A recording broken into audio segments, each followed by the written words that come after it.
All right, another training week in the books, and just like every other week, it seems, this one was a tough one, which really got me to thinking. I do not remember the last time that I had a training week that I was overly happy with. In fact, I don't think there's been a stretch of several sessions, or several training sessions, I should say, where I was overly happy. There are parts that I liked, but I don't think I've ever put together a consecutive week where I was like, you know what? That was a pretty good week, which really got me to thinking that this negative attitude of mine, which has got me so far in life, always questioning what I'm doing and not being happy or satisfied with it and trying to push or put that into my next session, could potentially be limiting me to an extent. So one of the things I really want to try to do is I'm going to make an effort to be more positive about my own training. And that's going to be really tough because I think that it's going to be pretty stupid, but maybe I'm setting myself up for failure.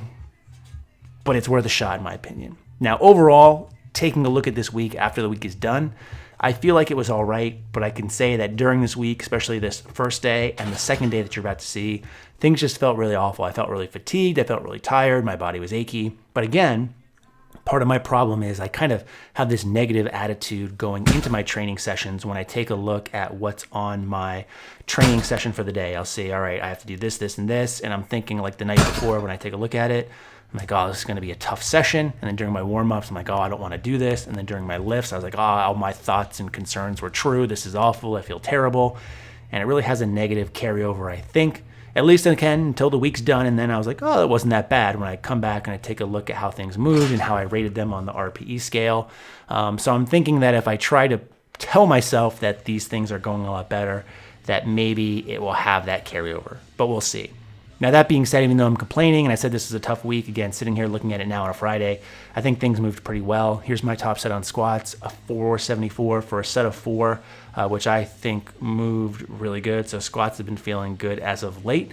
I'm hoping I can keep that up this whole training cycle because they were going really great last training cycle up until I went to Seattle for a week, and that really kind of threw my training sessions kind of in a rut, and my squats wasn't where I thought they should be come meet time. Bench has also been going really well, as I've been mentioning. I've still been getting some soreness in my chest, which I think is a good thing. My numbers really haven't dropped off too much.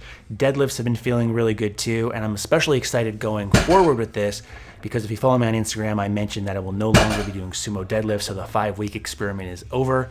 And if anything, I like to try to do sumos every couple of months, like every 6 months or so, just because if anything, it's going to reinforce how much I hate them and how much I prefer conventional. And finished off the week fairly good again because it's Friday and I'm done training. A set of 135 for 3 at an RP 8 felt really good. And with that belt, it actually looks like I'm arching quite a little bit. So I'll talk to you guys next week. Hope everyone's doing well.